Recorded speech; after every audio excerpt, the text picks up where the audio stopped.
personnel des STV yëpp ak sama mbokki waa Kédougou.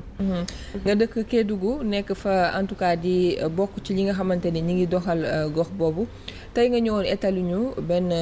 problème boo xamante ni dafa xew foofu. ci wàllum exploitation or beeg yi nga xamante ni dafa am est-ce que mën nga si ñëw nu mu gën a leeree pour ñu mën a xuus ci waxtaan bi. waaw Aïssatou loolu dama ci sawar a tontu ndax umpale woo leen ne à chaque fois ñun dañu am problème au niveau de la région de Kédougou. rawatina fi nga xamante ne moom lañ fa la ñuy exploiter or bi di Sabodala.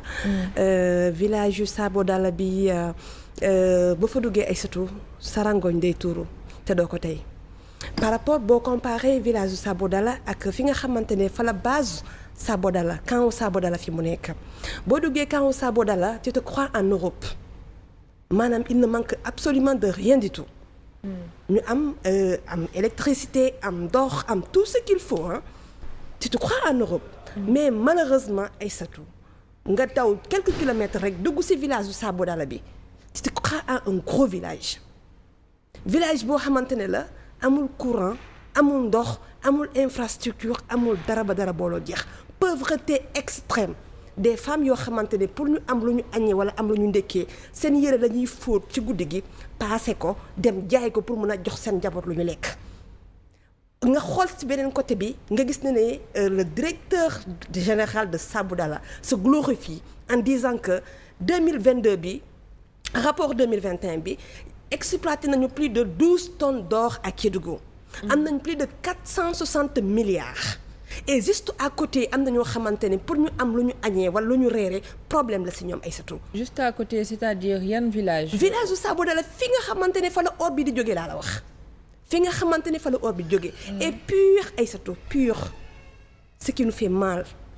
tey jii dañ leen jox sommation pour ñu quitter village boobu ndax dañu constaté que ne village u Sabodala li fa am ci ay or dafa jéggi dayoo ñu indi fa plus de 120 militaires pour demander à la population de quitter le village le plus rapidement possible parce que dañ leen defal benn camp boo xamante ne fa la ñu war a aménager fa la ñu war a dem waa village waa dëkk boobu noonu. benn camp lañ leen defaral. foo xamante ne ñoom fa la ñu war a dem juste parce que ñoom village bi ñu nekk seen souvenir bi seen armeel yi seen li nga xamante ne moom mooy seen jumaa ji yépp dañ ko war a terrasser ma jokkoog le maire de Sabodala que je salue de passage. pour am confirmation ci information boobu ndax depuis 2017 ba léegi information boobu mi ngi jib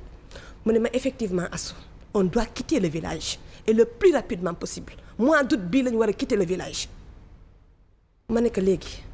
nu ngeen di def ak seeni morts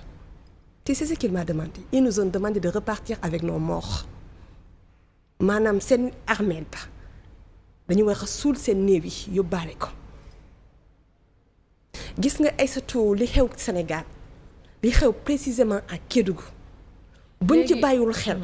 dina jur loo xamante ni kenn du ko yaakaar Sénégal. d'accord léegi ñu taxaw ci le fait que dañ leen sommé pour ñu quitter les lieux. ci yan conditions lañ leen ko defee depuis quand déjà le première sommation bi am information boobu noonu ñu jot ko ak lan lañ leen tegal peut-être comme mesure d'accompagnement que ni bu ñu jógee foofu ci loolu lañ leen di encadrer seen kii bi. dama dégg le directeur général de EGO ne dañu def estimation maanaam village bi yëpp li fa nekk. yaa ngi dégg ak famille bu nekk li nga investir maanaam sa kër coût bi daal lu muy jar mais imaginez ñoom bu dee si no cadre boobu lañ ko jëlee village boo xamante ne gis nga yow moom si boppam moo ko waxal boppam nee na ay néegu ñax ñoo fa nekk ay néegu ñax ay bâtiment boo xamante ne banco lañ ko defaree donc xam nga ne loolu amul valeur. tu te rends compte léegi yow nga profité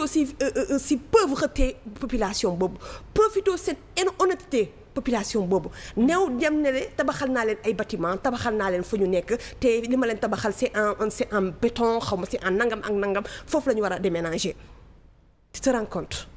maintenant ñooñu seen souvenir moment yi nga xamante ne moom la ñu def village. am koo xamante ne dafa jóge ci dëkk bi ëpp na 10 ans. mu amoon fierté dellu ci village am bi nga xamante ne fa la juddoo fa la màggee fa la yaroo dafa yegg si rek ñu ne dañoo war a déménager dañu war a quitter les lieux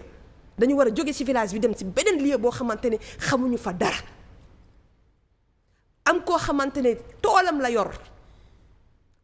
arbre fruitier bu nekk am ngi fa ay mango dara kase lépp a ngi fa waa Sabodala ñu dem toj dugg ci biir toolam bi dindi benn garab dara kase xool di constater ndax am na or bañ découvrir ne am na or xam nga ñaata lañ ko jox li nga xamante moom lañ duggee pénétrer ci kiyam bi noonu yàq clôture am ak yépp 18000 francs lañ ko endommagé. léegi loolu doyu leen de léegi nee nañ kooku noonu dafa war a quitter village boobu.